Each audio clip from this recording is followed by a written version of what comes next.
So there are some very important functions that you should know the Maclaurin series of. That way you don't have to find them every time.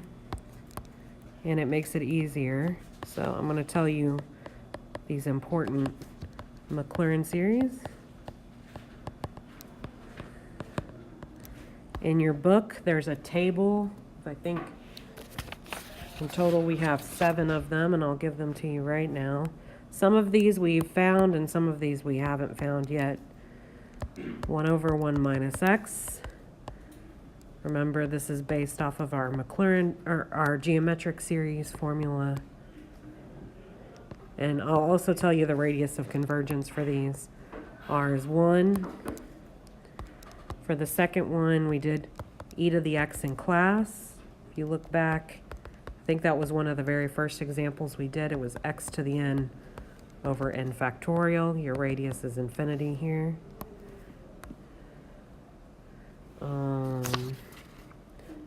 Then we did sine of x in class. That was -1 to the n, x to the 2n plus 1 over 2n plus 1 factorial. Your radius was infinity. There was cosine, which I just wrote down for you. Cosine n equals 0 to infinity. -1 to the n, x to the 2n factorial. Its radius of convergence is also infinity.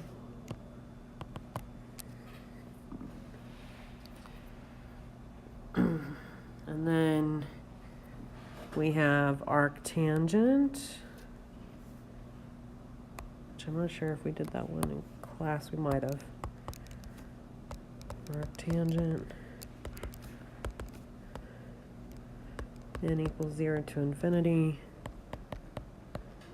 We had to use integration to find this. Your radius is 1. Okay.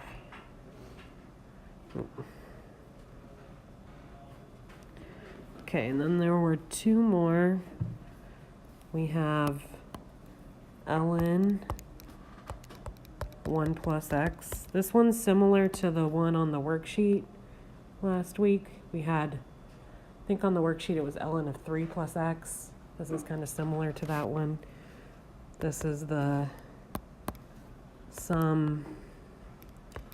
And this is all in your book too if you want to look up on the ebook. These x to the n over n.